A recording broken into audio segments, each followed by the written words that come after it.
जय माता दी सभी भक्तों को। आप सभी भक्त मेरा प्रणाम स्वीकार करें। आज हम बात करेंगे कुंडलिनी जागरण के ऊपर। पूरी वीडियो आज की समर्पित है कुंडलिनी के ऊपर। मैंने पहले भी वीडियोस बनाई हैं जिसमें कि मैंने बताया है कि कुंडलिनी कैसे जागृत होती है।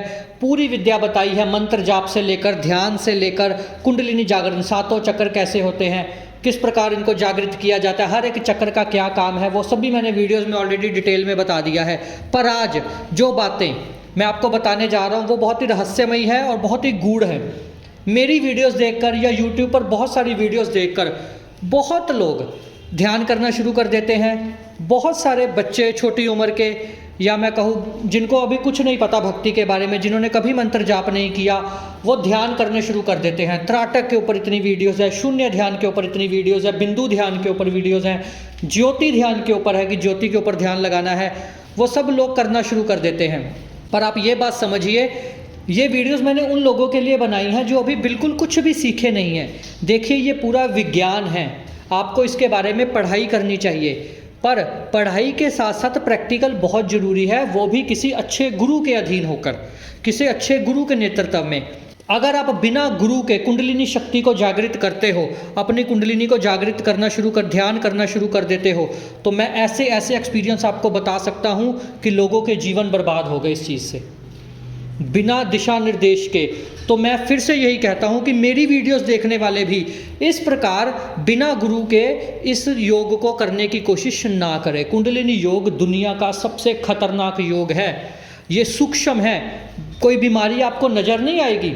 एक केस मैं आपको सुनाता हूँ। मेरे पास एक केस आया, उनकी उम्र करीब करीब बहुत बड़े थे, मतलब 60 प्लस ही थे, उनकी एज थी, बुजुर्ग आदमी थे। उन्होंने मुझसे बात की, उन्होंने बताया कि वो जब भी ध्यान में बैठते हैं, इतनी उम्र होने के बाद भी, इतनी जगह से उन्होंने नाम मंत्र दीक्षा लेने के बाद भी, वो कहते हैं कि जब भी मैं ध्यान में बैठता हूँ तो मेरी दीवारों पर खून के छींटे आ जाते हैं।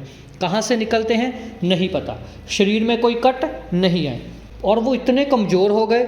और जब भी वो ध्यान करते हैं और उनके चक्र जागृत हो गए। आप मेरे साथ ग्रुप में भी कुछ लोग हैं ऐसे, या बहुत सारे लोग व्हाट्सएप पर भी मेरे से बात करते हैं जिन्होंने चक्र जागृत कर लिए, पर अब समझ नहीं आ रहा, कुंडलिनी नेगेटिविटी की तरफ गिर गई।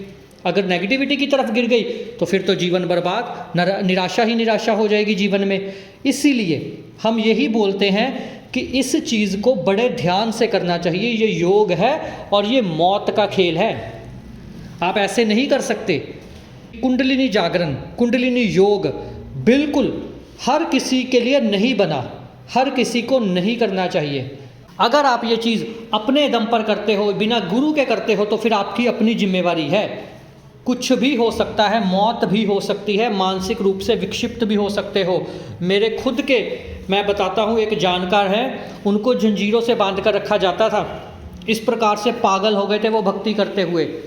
मैं भक्ति के लिए डरा नहीं रहा हूँ, नाम जप कीजिए, जितना कर सकते हो भगवान का नाम जप कीजिए, न्यास कीजिए, विनियोग कीजिए, जितना कर सकते हो। पर ध्यान, योग, कुंडलिनी योग, ये किसी गुरु के नेतृत्व में ही करना चाहिए। बिना गुरु के आप कुंडलिनी शक्ति को जागृत करने की कोशिश मत कीजिए, यही मैं आप सबको कहना चाहता हूँ। देखिए, कुंडलिनी शक्ति के फ़ायदे बहुत हैं, इतने फ़ायदे हैं कि आप सोच भी नहीं सकते कितने फ़ायदे। भगवत दर्शन सबसे बड़ा फ़ायदा, कुंडलिनी शक्ति आपको भगवत दर्शन की तरफ, आप अपनी मेहनत से बढ़ते हो, भगवान को फिर आपको दर्शन देने ही पड़ते हैं अगर आप संकल्पित हो जाते हो, अपना ऑरा अच्छा बना लेते हो। पर उससे बढ़िया है आप भगवान का नाम जप कीजिए। और अगर कुंडलिनी आपने सोच ही लिया है कि मैंने ध्यान की तरफ बढ़ना है, मैंने भगवान के दर्शन करने ही हैं, सिद्धि प्राप्ति अलग चीज़ है, पर अगर आपने सोच लिया कि मैंने भगवान के दर्शन करने हैं, तो फिर आप कुंडलिनी योग में आइए, अच्छे गुरु से दीक्षा लीजिए और उनके नेतृत्व में कीजिए। आप इतने कामयाब हो जाओगे। कुंडलिनी शक्ति आपको वो रहस्यमय शक्तियाँ दे सकती हैं, भूत भविष्य वर्तमान के ज्ञाता, त्रिकालदर्शी आपको बना सकती है। आप जब चाहो जिस मर्जी लोक में जा सकते हो। ये सब कुंडलिनी का प्रभाव होता है, कुंडलिनी शक्ति का। यहीं बैठे किसी की भी चेकिंग कर सकते हो, किसी की पूछा जिसको बोलते हैं वो निकाल सकते हो, किसी के भी घर के बारे में बता सकते हो, किसी की मन की बात बता सकते हो, ये आदमी आपके लिए सही है या नहीं, ये आपको पता चल सकता है। तो ये सब होता है कुंडलिनी योग से।